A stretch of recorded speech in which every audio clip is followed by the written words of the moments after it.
ವಾದಿರಾಜ ಸ್ವಾಮಿಗಳವರ ಒಂದು ವ್ಯಾಖ್ಯಾನದ ವಿಶೇಷವನ್ನು ನಾವು ನೋಡ್ತಾ ಹೋದರೆ ಅವರಿಗೆ ಶಾಸ್ತ್ರದ ಏನು ಆಳವಾದ ಪಾಂಡಿತ್ಯ ಇತ್ಯಾದಿಗಳು, ಇಂತಹ ಒಂದು ಮಹತ್ತರವಾದಂಥ ವ್ಯಕ್ತಿತ್ವ ಇರತಕ್ಕಂಥ ವಾದಿರಾಜ ಸ್ವಾಮಿಗಳವರ ಕೃತಿಯನ್ನು ಅಕೌಶಲೇನಾಪಿ ಅಂತ ಇತ್ಯಾದಿ ಸ್ಥಳಗಳನ್ನು ತೆಗೆದುಕೊಂಡು ವಾದಿರಾಜ ಸ್ವಾಮಿಗಳವರಿಗೆ ಅಜ್ಞಾನ ಇದೆ, ಅವರು ಪರಿಪೂರ್ಣರಲ್ಲ, ಅವರ ಕೃತಿಗಳು ದೋಷಭೂಯಿಷ್ಠವಾದದ್ದು, ಅದನ್ನು ವಿಮರ್ಶೆ ಮಾಡಬೇಕು ಇತ್ಯಾದಿಯಾಗಿ ಕೆಲವರು ಮಾತನಾಡ್ತಾರಲ್ಲ.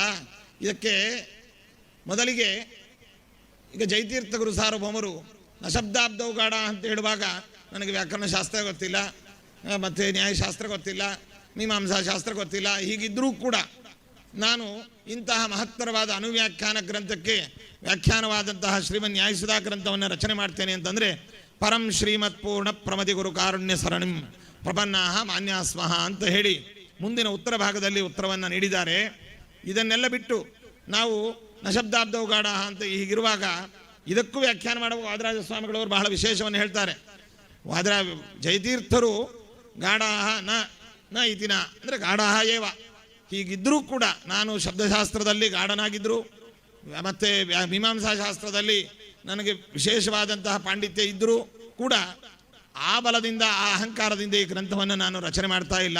ಪರಂ ಶ್ರೀಮತ್ ಪೂರ್ಣ ಪ್ರಮದಿ ಗುರು ಕಾರುಣ್ಯ ಸರಣಿಂ ಪ್ರಪನ್ನಾಹ ಮಾನ್ಯಾಸ್ಮಃ ಅಂತೇಳಿ ಗುರುಗಳ ಕಾರುಣ್ಯದ ಒಂದು ಪರಂಪರೆಯನ್ನು ಹೊಂದಿ ನಾನು ಮಾನ್ಯನಾಗಿದ್ದೇನೆ ಅಂತ ಅಲ್ಲಿ ಹೇಳ್ತಾರೆ.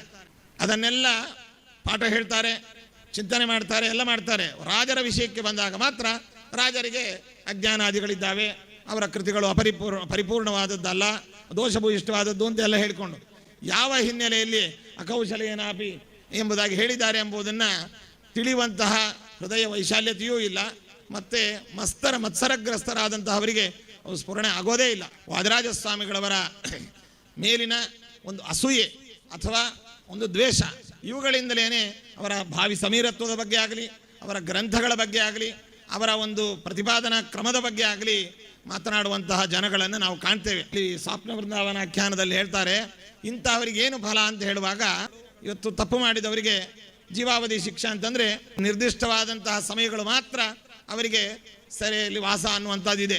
ಆದರೆ ಈ ವಾದಿರಾಜ ಸ್ವಾಮಿಗಳವರ ಮಾತು, ಅವರ ಸ್ವರೂಪ, ಅವರ ವ್ಯಕ್ತಿತ್ವ, ಅವರ ಭಾವಿ ಸಮೀರತ್ವ ಇವುಗಳನ್ನು ಅಲ್ಲಗಳೆಯವರಿಗೆ ಎಂತಹದ್ದು ಅಂತ ಹೇಳುವಾಗ ಹೇಳ್ತಾರೆ ಶಾಶ್ವತವಾಗಿ ಅಲ್ಲಿ ಇರುವಂತಹ ಒಂದು ಸ್ಥಾನ. ಹಾಗಾಗಿ ಅಂತಹ ಶಾಶ್ವತವಾದ ಸ್ಥಾನವನ್ನು ಅಪೇಕ್ಷಿಸುವವರು, ಶಾಶ್ವತ ಸ್ಥಾನಕ್ಕೆ ಅರ್ಹರಾದಂಥ ವ್ಯಕ್ತಿಗಳು ಮಾತ್ರ ಆ ರೀತಿಯಾಗಿ ಮಾತನಾಡ್ತಾರೆ ಹೊರತು ಇನ್ಯಾರೂ ಬೇರೆಯವರು ಮಾತನಾಡಲಿಕ್ಕೆ ಸಾಧ್ಯವೇ ಇಲ್ಲ ಅಂತ ಈ ಸಂದರ್ಭದಲ್ಲಿ ನಾವು ಗಟ್ಟಿಯಾಗಿ ತಿಳ್ಕೊಳ್ಬೇಕಾಗ್ತದೆ.